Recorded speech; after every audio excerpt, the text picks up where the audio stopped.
Hello বন্ধুরা, good morning. Welcome back to my channel. আশা করছি যে যেখান থেকে আমার এই ভিডিওটা দেখছো সবাই সুস্থ আছো, ভালো আছো।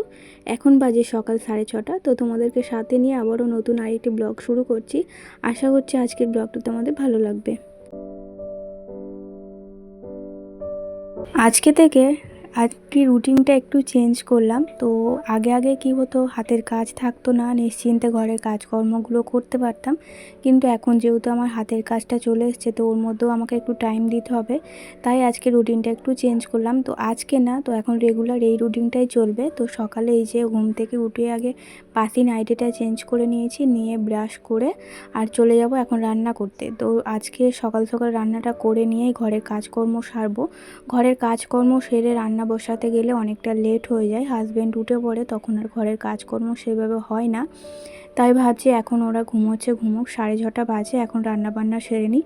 আর আজকে তাড়াতাড়ি রান্না সারার জন্যে আগের দিন রাত্রিরে সমস্ত সবজি যা লাগবে না লাগবে, কি রান্না হবে না হবে সব কাটাকুটি করে রেখে দিয়েছি। এখন শুধু রান্নাটা বসালেই হবে। তার আগে তো আজকে থেকে আর একটা রুটিন চেঞ্জ হচ্ছে।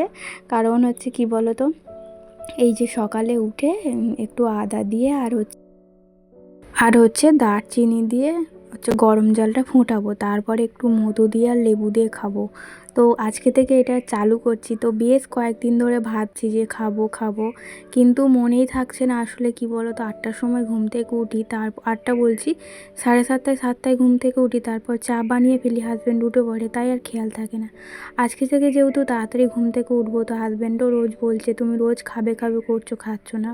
তো আজকে থেকে শুরু করে দিলাম। এই যে খুব গরম হয়ে গেছে জলটা, তো এখন খাবো না, এখন এই যে মিশিয়ে রেখে দেবো। তো রেখে দিয়ে বাকি কাজগুলো করে নেব, ঠান্ডা হলে তারপরে খাবো।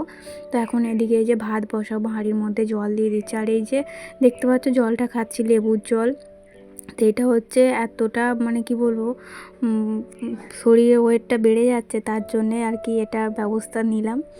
তো ফোনের মধ্যে দেখছিলাম নাকি এটা খেলে কমে, তো দেখি ট্রাই করি, কিছুদিন খাওয়ার পর দেখা যাবে কি হচ্ছে না হচ্ছে।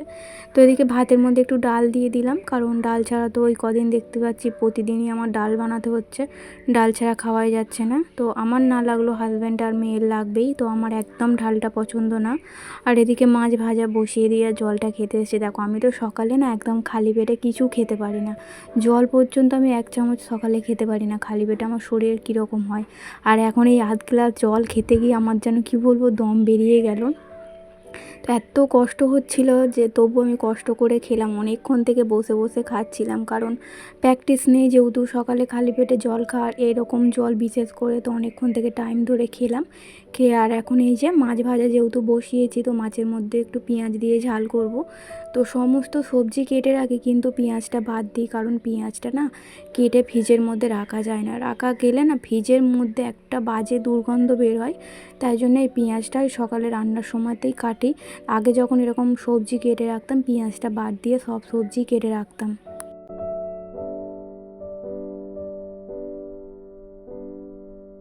বেশ কয়েকদিন আগে এরকম একটা সবজি বানিয়েছিলাম, শিম দিয়ে পেঁয়াজ কলি দিয়ে আলু দিয়ে একটা সবজি বানিয়েছিলাম, এর মধ্যে মাছও দিয়েছিলাম। তো এই সবজিটা খেয়ে আমার হাজব্যান্ডের খুব পছন্দ হয়েছিল, তাই আজকে আবারও সেই সবজিটা বানালাম। আমার মেয়ে আবার খেতে চায় না, স্কুলে যাওয়ার আগে বলেই গেছে যে মা সবজি দেবে না, তো শুধু আলু দিয়ে করবে। কিন্তু আলু দিয়ে করলে আমি আর মেয়ে খেতে ভালোবাসি, হাজব্যান্ড একটুও হাত দেয় না, শুধু মাছটা তুলে নেবে আর একটু সবজি নেবে না, তাই আর কি এরকম সবজি দিয়ে বানালাম। তো মেয়েকে আলু বেছে বেছে দেবো, আমারও খুব একটা এরকম তরকারি ভালো লাগে না। তো অন্যকেও বানিয়ে দিলে হয়তো ভালো লাগতো, নিজে বানিয়ে খেলে আমার ভালো লাগে না। তো যাই হোক, এদিকে তরকারি হয়ে গেছে, ডাল হয়ে গেছে, এখন এই যে একটু চা করে নিলাম। তো রান্নাটা কিন্তু আমার সব কমপ্লিট হয়ে গেছে, 8টার মধ্যে রান্না শেষ করে নিয়ে আর এখন এই যে চা খাবো। চা খেয়ে আর একটা পাউরুটি কিনলাম মেয়ের জন্য, মেয়ে স্কুলে খেয়ে যাবে। রান্নাটা শুধু শেষ হলো, কিন্তু ঘরের কাজকর্ম তো এখন সবটাই বাকি আছে, কিছু কাজকর্ম করা হয়নি।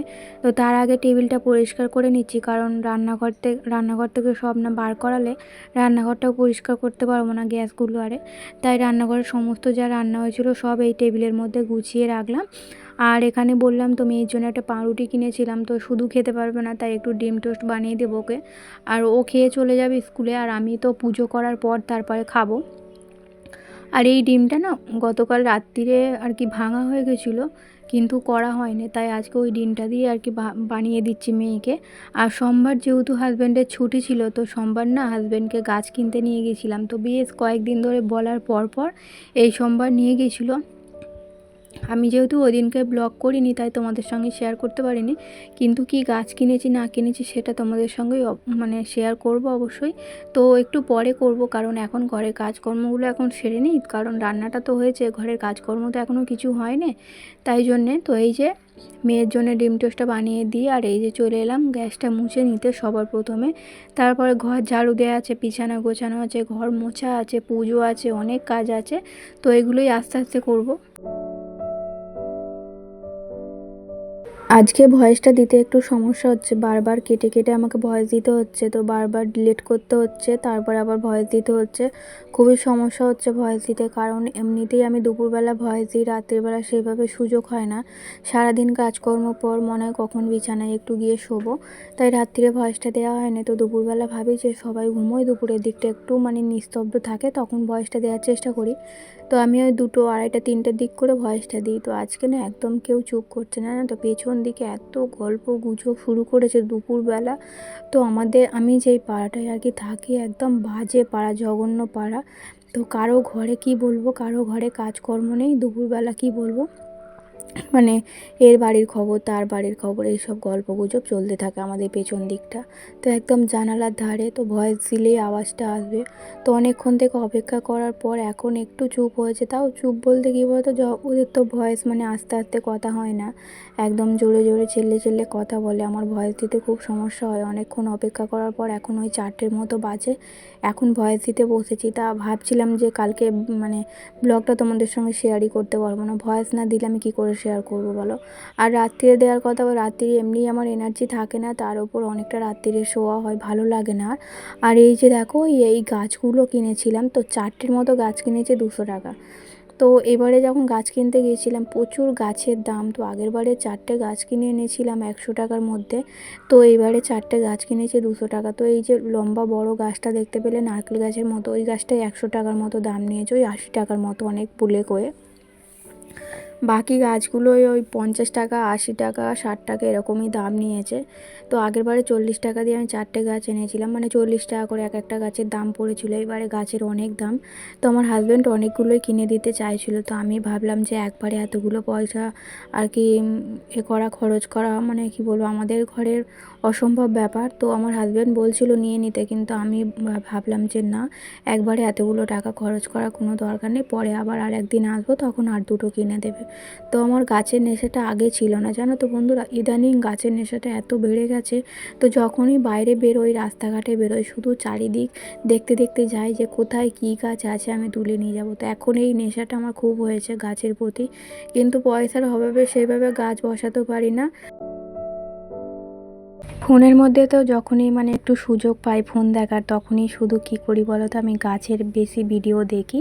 তো কে কীরকমভাবে ঘর সাজিয়েছে গাছ দিয়ে, কে কীরকমভাবে ব্যালকনি সাজিয়েছে, ছাদের মধ্যে কত রকম গাছ লাগিয়েছে, সেইগুলোই আমি বেশিরভাগ ফোনের মধ্যে দেখি। তো আমার মেয়ে খুব বিরক্ত হয় এগুলো দেখি বলে, তো আমার ভালো লাগে, আমারও একটা খুব ইচ্ছা জানো তো, নিজের মতো করে একটা গার্ডেন তৈরি করব, অনেক রকম গাছ দিয়ে সুন্দর করে সাজাবো, কিন্তু হয়তো হবে না, কারণ গাছের যা দাম, তার মধ্যে মাটি আছে, টব আছে, আমাদের ঘরে এসব স্বপ্ন দেখা মিথ্যা।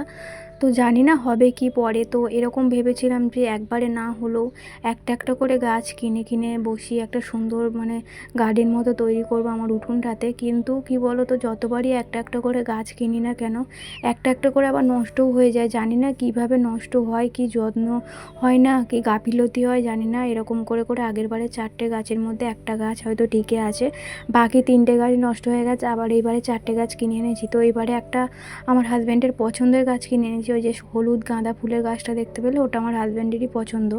তো বাইরে যে মাটা আছে আর কি, দুর্গারই একটা রূপ, তো ওই ঠাকুরটাকে দেওয়ার জন্য আর কি এই হলুদ গাঁদা গাছটা নেওয়া হয়েছিল। তো ওই গাছটাই একটু মানে কি বলবো, কেমন কেমন লাগছিল নেওয়ার পর থেকে। তো ঘরে আসার পর দেখছিলাম গাছটা একটু ঝিমিয়ে গেছে, জানি না গাছটা হবে কি আদৌ। তো জল একদমই ছিল না, মাটি একদম শুকনো হয়ে গেছিলো। তো আমি অল্প একটু জল দিয়েছি। তো আমি দেখো 6:30টায় ঘুম থেকে উঠে আমার কিন্তু 9টার মধ্যে সমস্ত কাজকর্ম ঘরের হয়ে গেল। একটু ঘুম থেকে তাড়াতাড়ি উঠলে কিন্তু ঘরের কাজগুলো নিশ্চিন্তে একদম দ্রুত শেষ করা যায় তাড়াতাড়ি, কোনো রকম টেনশান ছাড়াই। তো এইভাবে কিন্তু পরিপাট করে গুছিয়ে ঘরের কাজগুলো আর কি আজকে থেকে শুরু করছি, মানে করব আর কি। অর্ধেক তো করে দিয়েছি, তো আজকে থেকে রুটিনটা চেঞ্জ করেছি, তোমাদের তো সকালেই বললাম।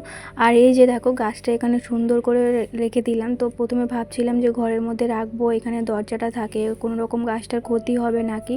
তো আবার ভাবছিলাম ঘরের মধ্যে এরকম গাছ থাকলে বেশ সুন্দর লাগে, দেখি তো ফোনেতে। তো বাকি গাছগুলোও কিন্তু ঘরের মধ্যেও রাখবো ভেবেছিলাম, কিন্তু আবার ভয় লাগছিল, ঘরের মধ্যে কোনো রকম আলো বাতাস লাগে না। তো জানালার মধ্যে যদি রাখা যেত হয়তো একটু আলো বাতাস লাগতো, তো যদি গাছগুলো ভালো থাকতো, তাই জন্যে আর কি ঘরের মধ্যে যেহেতু আলো বাতাস লাগে না, তাই জন্য বাইরেটাতেই রাখলাম আর কি। এখানে ভালো আলো আর কি বাতাস লাগে। তো বন্ধুরা চলো আজকে ব্লগটা এই পর্যন্তই, টাটা।